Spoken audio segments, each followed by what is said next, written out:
நாங்க மறிக்க வேண்டிய காரியம் இருக்குது. அல்லது அகந்தை, இரண்டாவது சுயநலம். அகந்தை, சுயநலம் சாக வேண்டிய காரியம். அப்பதான் ஒரு உருவெடுக்கலாம், அப்பதான் முளைச்செழும்பலாம். பெருமை மறிக்க வேண்டியது.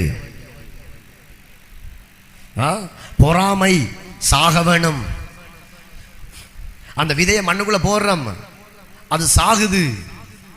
செத்ததே ஆகில் மிகுந்த பலனை கொடுக்கிறது. பழைய மனுஷன் சாக வேண்டும். பணத்தாசை, பொருளாசை, கொலவரி சாக வேணும்.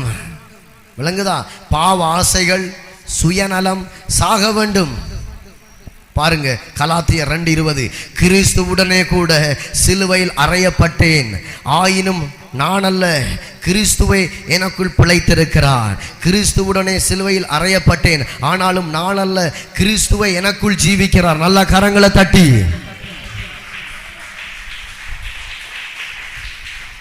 பழைய சுபாவம் மரித்து போக வேண்டும், சிலுவைக்கு போக வேண்டும். நான் என்கிற ஆணவம் சிலுவைக்கு போக வேண்டும். சுயநலம், மேட்டிமை சிலுவைக்கு போக வேண்டும். விதண்டாவாதம் பண்ணுகிற குணங்கள் சிலுவைக்கு போக வேண்டும்.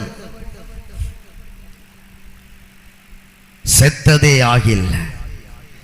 பழைய மனுஷன் மரிக்கிறான், புதிய மனுஷன் பிறக்கிறான். பழையவைகள் ஒளிந்து போயின, எல்லாம் புதிதாயின. புதிதாக பிறந்த குழந்தைகள் போல திருவசனத்தை ஏற்றுக்கொண்டு, திருவசனத்தை கற்றுக்கொண்டு ஞான பால அருந்த வேண்டும். அதான் தேவனுடைய வார்த்தை. அந்த வார்த்தை உங்களை கீழ் நோக்கி போக விடாது. அது ஸ்ப்ரிங் போன்றது, உங்களை தள்ளிக்கொண்டே போகும். ஹல்லேலூயா! உங்களை தள்ளிக்கொண்டே போகும். இழுத்து போட்டு விட்டாலும் தன்னிடத்திற்கு வரும். அதுதான் ஐயா தேவனுடைய வார்த்தைக்கு உள்ள பவர்.